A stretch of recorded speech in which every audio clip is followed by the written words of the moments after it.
Because you know it's the same work. Yeah. That's what you guys call it. Ooh, that sounds good when the old head say the same word. Pre-owned work. This is night before, so that means she know you stand. Man, right. You gotta stay with her let again. the work work, man. This is a teaching moment, just period. That one little entity stopped a lot of shit. Yeah. Private jet, so the other team can get out of there, stop fighting, marriages, drug use, like.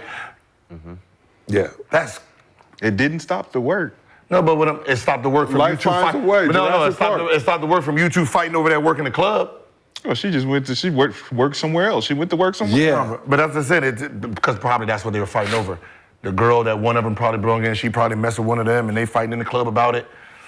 Yeah, it was a trick, because when I got on the Lakers. Before John Salley told some more of his story, right? And make sure y'all check out Gil's Arena and No Chill Gil and all of these guys, because they do great work. I actually listen to more of them than I listen to ESPN and all of this stuff, right? Them and It Is What It Is, that's the stuff that I listen to. But before we get into that, fighting over groupies is wild. But these young dudes, no matter how much money they got, no matter how much access they have, first of all, they all dealing with the same women. And even way back in the 80s and the 90s, 2000s, all the way up until 2024, they still dealing with the same women. They still flying out the same women. Now they got a little bit more access because they're not waiting for a woman to get to the hotel. They could possibly fly out a little baddie, or they could just see a chick or whatever. And, social media and all of that stuff, it gives you a little bit more access. It also puts you in a position to get in trouble a little bit more. But he was talking about how, when he had went to the Pistons was the first team to start having a private plane instead of flying commercial, staying in the city for 3 days, and then they have to play, and then they get into trouble. He was saying that the private plane ultimately cut out or allowed for the players to focus more because they weren't as distracted by all of the temptation and stuff. The coaches and the staff and stuff was starting to plan for them going in, working out, taking care of business, playing the game, and then getting up out of there, which obviously the rest of the league was influenced by. And then they wound up transitioning, and then all of the players or all of the teams wound up flying their players private based off of how much revenue was now being generated in the NBA. But more importantly, he was just saying even before this that a lot of the players get caught up with these chicks every single time. Let's play a little bit more of it, and then we're going to get into it. I liked my wife at that time. I liked my wife. I liked my wife. He got isms. He does. Y2K. Yeah, because you guys may not be married, but you get to a point where she don't like you, you don't like her, and it was year 7. Usually that's the year things go wrong. But I liked her. I still like her. Been 30 years now, and I love her. But it's important, more important to like somebody, because you can love anything, but when you like something, you ain't gonna. Fact. So I liked her and I loved her, and that's so shitty. And so there was one girl. I'm gonna just tell a story. I don't care if she hears it. There was one girl that was left out. I don't know how she was left out. She was the baddest of the white girls. I'm joking. This is how I do jokes. Anyway. That's how I do jokes. This is how I do jokes. Workshop in the work. It's a good joke. I know it's a good joke with Karen involved. And so I say, everybody had chosen. And so I say, okay, I'm the OG. Hey, you can roll with me. And she comes to the room. She was, I got incense burning, conversations with God right there. You got fucking Buddha music on. She was like, what's up? I was like, oh yeah, I'm practicing Buddhist, and she was like, oh, we gonna fuck? I was like, let me get you a cab, just like that. And she was like, what? I said, let me get you a cab. So I, being a gentleman, I walk her downstairs. True story. I'm walking her downstairs, and the security lady goes, oh, hey John, how you doing? She goes, what you doing here? She goes, mind your business. She goes, Miss Sal, I know you now. I said, no, I'm just walking her to a cab because she's been here 3 times this week. Damn. These chicks are for everybody. I know that y'all think that it's a new game and that y'all getting hip, and now that these guys is trying to mimic these NBA players, I know that, dudes is getting money in whatever way that you get money, whether it's legal or illegal, whatever. We're not even talking about that right now, but I know that y'all think that it's all kosher and it's all good, when in reality, y'all are getting finessed the same way that they was getting finessed in the 2000s.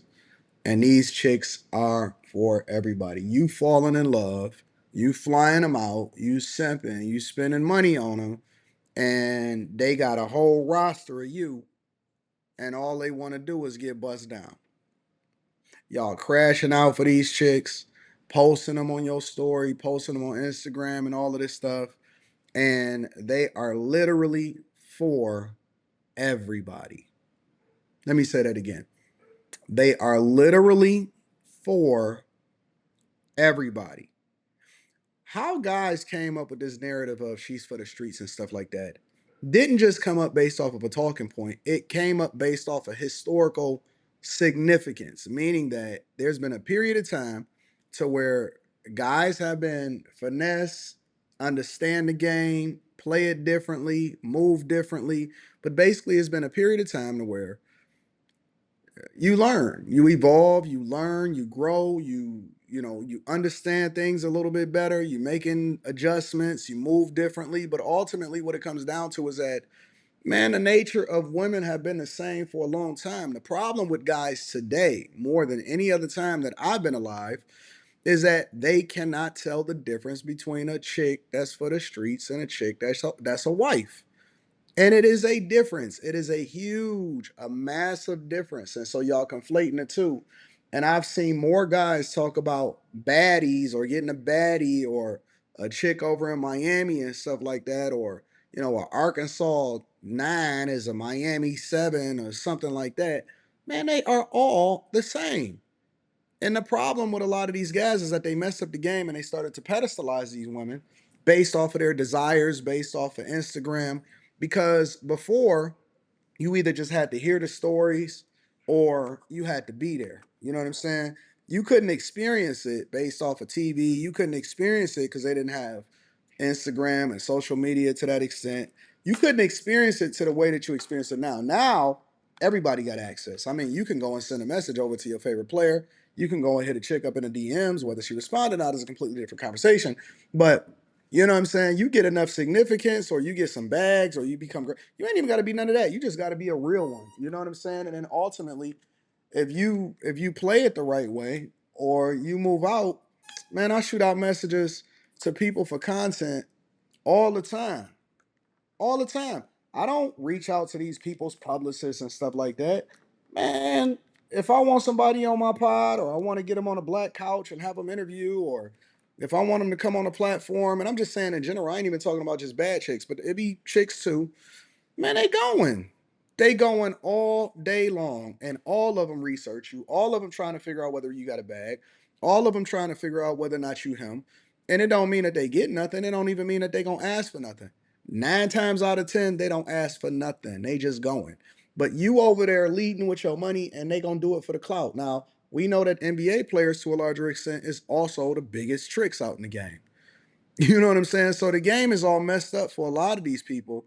And I keep telling guys two things. A, work on yourself, because you becoming a better version of yourself, not for women, but just in general, is going to bring everything else that you want along with it. It bring the money, it bring the girls, it bring the career, it bring the business acumen, it bring the network. You ain't got to chase that stuff. All you got to do is chase your greatness. It come along with it. That's number one. Number two, stop pedestalizing women, because it's always going to be another them and they for everybody. And the minute that you're able to separate the two is the minute that you're able to be even greater and more successful as a result of it. I'm curious as to what y'all think. Make sure y'all tap into the Patreon. Link is in the description. Also, make sure that you leave a comment so I can read exactly what it is that y'all thoughts are. I love you guys. I appreciate y'all. I'll see y'all on After Hours tonight. Peace.